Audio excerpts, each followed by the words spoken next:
Unit 6, Lesson 3, Transformations of Sinusoidal Functions, Part 2. So remember that all sinusoidal functions can be written in the following two forms, right? We learned about the sine function and all of its transformations, and we learned about the cosine function and all of its transformations. In the last lesson, we studied A and K specifically and what they do to a graph. Okay, so this should be review. So for the A values, we learned that the A value stretches or compresses the function. Okay, so if A is greater than 1, it's going to be a vertical stretch. If A is a fraction, or between 0 and 1, it's going to be a vertical compression. The second piece of information we can get from the A value of a function is the possibility of a reflection on the x-axis. Okay, so if your A value is negative, there is also an added reflection on the x-axis. Okay, and you can apply those together. We learned in the last lesson, right, if you multiply all of your y values by A, okay, if A is -3, multiply all your y values by -3, you can combine those two transformations. Okay, the last thing that we learned yesterday was the K value.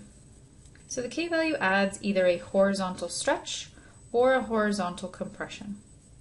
Okay, and when we're dealing with K, if you're asking yourself, K, is that a horizontal stretch or compression? Remember, it's always 1 over K. Okay, what do I mean by that? So if K is between 0 and 1, it is a horizontal stretch because, let's say our K value was a half. Okay, that's between 0 and 1. When we plug that into 1 over K, we get 1 over a half, which is actually just 2. Okay, so it works out to be a horizontal stretch of 2. Now if K is greater than 1, so let's say our K value is 3, it's a horizontal compression. And some of you might get confused by that, right? Why is a whole number as big as 3? Why does that compress the graph? Okay, and it's because, remember, when we're dealing with the K values, it's always 1 over K. So even though we have a K value of 3, okay, it's a vertical compression because it's 1 over K. So you'd multiply all of your x values by a third, or you can think divide all of your x values by 3. Okay, and the second piece of information that we can take away from the K value is a reflection about the y-axis. So if your K value is a negative value, there is also an added reflection on that y-axis. So the new transformations that we're going to study today are both the horizontal translation and the vertical translation. So let's look at the horizontal translation first. Okay, so that's our P values. Okay, and they shift the graph left to right. So if P is less than 0, it shifts to the left. And if P is greater than 0, it shifts to the right. For example, if we have this function, f at theta equals sine of theta minus 30. Okay, first you notice that yes, there's a P value, so we're going to have a horizontal translation. Okay, so identify what the P value is. So in this function, the P value is 30. Okay, remember, it's always the opposite of what's inside of the brackets. So if our P value is 30, that means we have a P value greater than 0. Okay, so there would be a translation to the right 30 degrees. If the equation was theta plus 30 instead, okay, then you'd identify your P value. So in this case, P would be negative 30, right? Because it's always the opposite sign from what's inside of the brackets. Okay, so if our P value is negative 30, that means our P value is less than 0. So it's a horizontal shift to the left. Okay, and don't worry, we will go over a lot of examples that involve a horizontal translation. Okay, finally we have our Q values. Okay, so the Q values in the equation translate the function vertically. So they move the graph up or down. So in the example right there that I wrote, okay, the Q value here is -2. So that means you take the entire graph and you would shift it down 2 units. If that was +2, you would shift it up 2 units. Okay, so these are the same transformations as we used back in the quadratics unit. Now we're going to apply them to sinusoidal functions. Okay, so let's just practice identifying the transformation. So part A, f at x. All right, so the parent function or the base function here is sine of x. Okay, and then the transformations that are applied to that base graph are as follows. We have an a value of 3, so that means we have a vertical stretch of 3.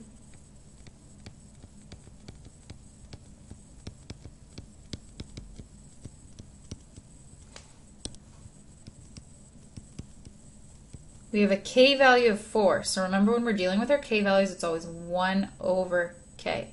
So that means we have a horizontal compression of a quarter.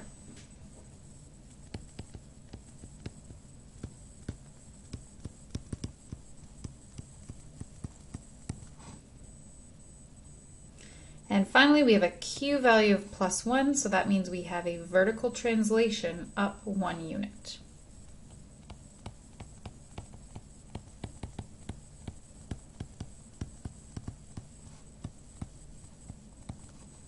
Okay, let's look at part B. So our base graph here is the cosine function.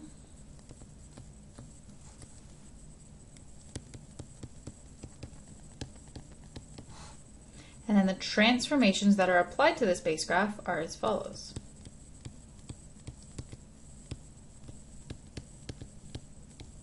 So first, we have an a value of -2.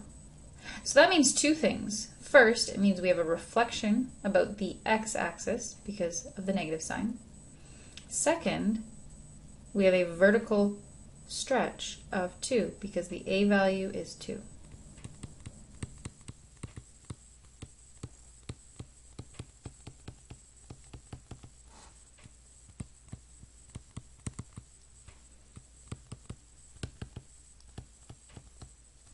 And finally, we have a phase shift. We have a horizontal translation to the right 30.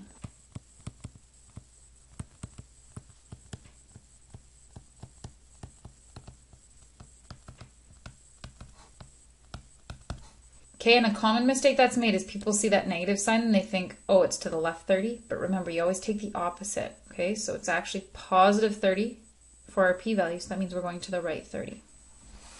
Okay, let's graph the following function using transformations and then state the period, amplitude, and equation of the axis. So first, let's draw our axis. Okay, so the first thing you always want to do is you want to graph your base graph first, and then you want to apply all of the transformations to it. So your base graph is going to be those key points of the sine functions from a couple lessons ago. So we always want to make a table of values with those key points. So if you remember from a couple lessons ago, the key points to graph the sine function are 0 and 0, 90 and 1, 180 and 0, 270 and -1, and 360 and 0. Okay, so let's go ahead and plot that.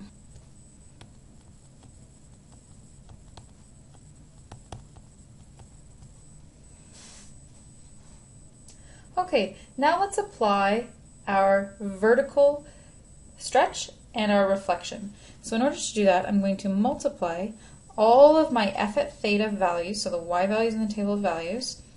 I'm going to multiply them all by -2.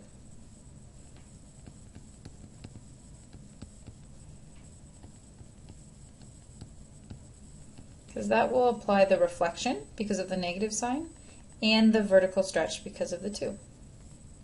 So my values of theta are going to stay the same.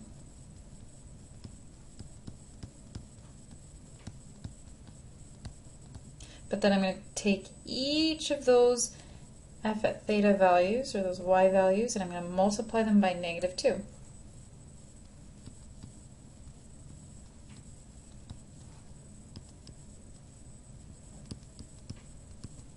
And that's what I'm going to get. So let's go ahead and graph that. So I'm just going to take the points from that second table of values and graph them.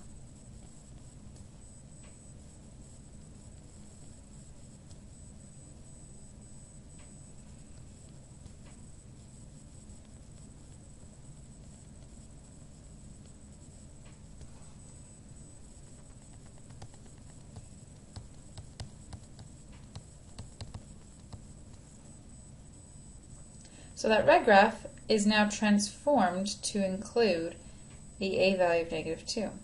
Okay, let's keep going. Let's add in the k value.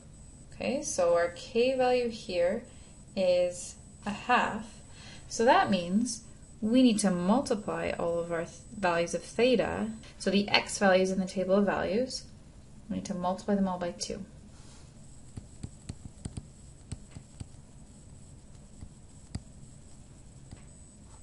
Okay, so I'm just going to take the x values from my most recent table of values and multiply them all by 2.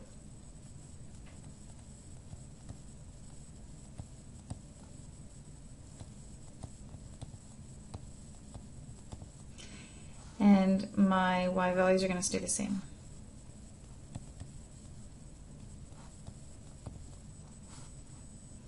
Okay, now let's go ahead and plot all those points.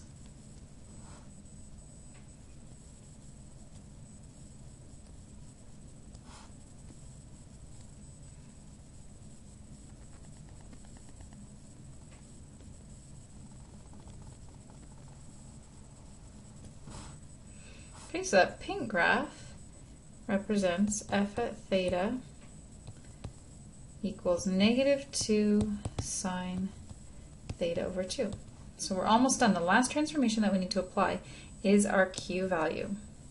So that means that the entire graph is going to be shifted up 3 units. So in order to apply that, I'm going to add 3 to all of my y values in my table of values.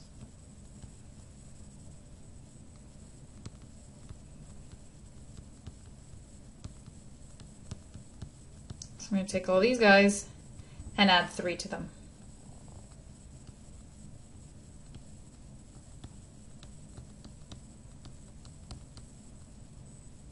So these guys all stay the same.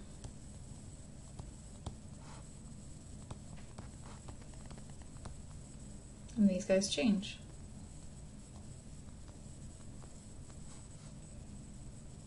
Okay, so let's plot those final points, and that will be our final transformed graph.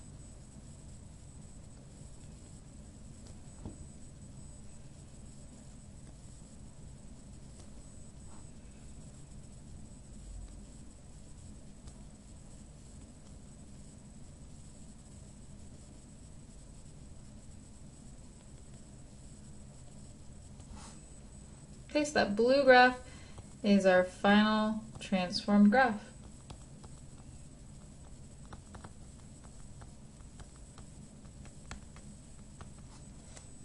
Okay, now let's state the period, amplitude, and the equation of the axis. Okay, so we're doing this for the final transform graph, so that blue graph. Okay, so the period is 720 because that's how long it takes to complete one full cycle. Okay, the equation of the axis is the maximum value, so 5, plus the minimum value, so 1, divided by 2, so we get 3. And finally, the amplitude is the distance between the maximum or minimum value and that axis from the last part. So the distance between our maximum value, which is 5, and the axis, which is at 3, is going to be 2.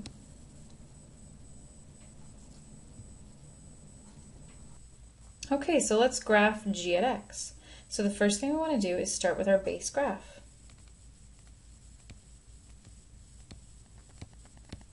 So our base graph of cosine is just those key points from the last lesson. So if you forget,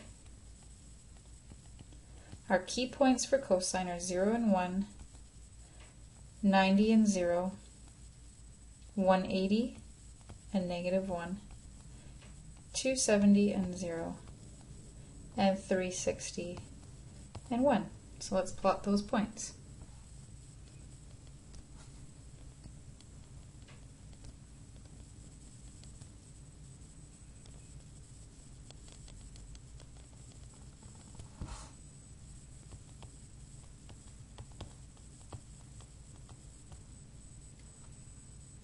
Okay, now I'm going to add in my transformations. So I'm going to start by applying the a value. Okay, so the a value here is 3, so that means I'm going to have a vertical stretch by 3. So in order to apply that, I'm going to multiply all my y values by 3.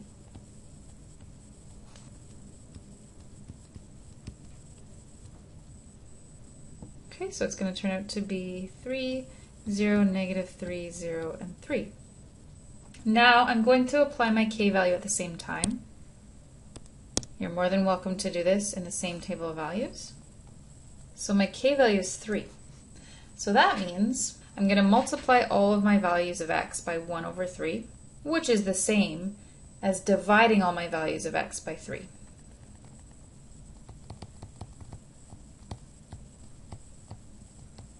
So I'm going to take all my x values and divide them by 3.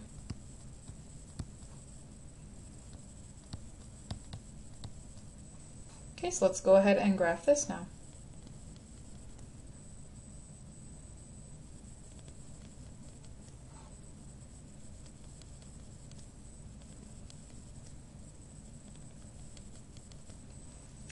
Okay, so that is now the vertical and horizontal stretches and compressions applied.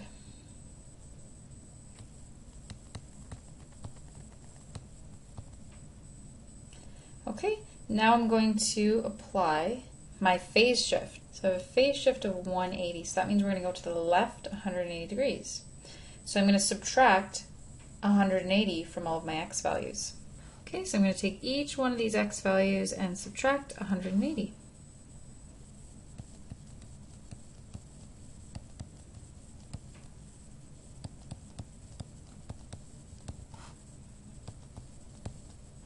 Alright, now I'm going to apply my vertical translation at the same time. So we have a q value of -2, so that means we're translating this graph down 2 units. So I'm going to subtract 2 from all of my y values.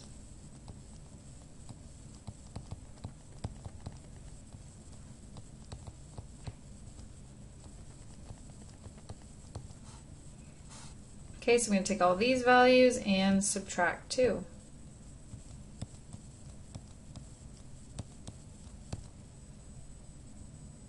Alright, let's graph this table of values and then we will be done all of the transformations.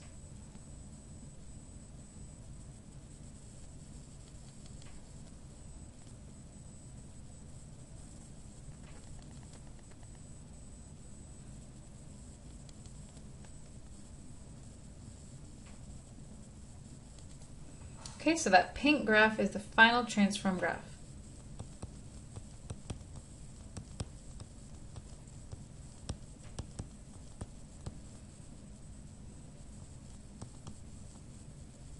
Okay, let's state the period, equation of the axis, and the amplitude. So remember, it's always for your fully transformed graph. So our period, okay, is the distance between here and here, all right, which is 120. Our equation of the axis is going to be the maximum point plus the minimum point divided by 2. So 1 plus -5 divided by 2. Which is going to equal -4 over 2, which is going to equal -2. And finally, the amplitude, which is the distance between the maximum or the minimum point and the axis. So our maximum value is 1, and our axis is at -2, so there's 3 units in between, so our amplitude is 3. Okay, so to graph any of these functions, it's important that you start with the base graph, plot it first, and then use these tables of values to apply each transformation 1 or 2 at a time.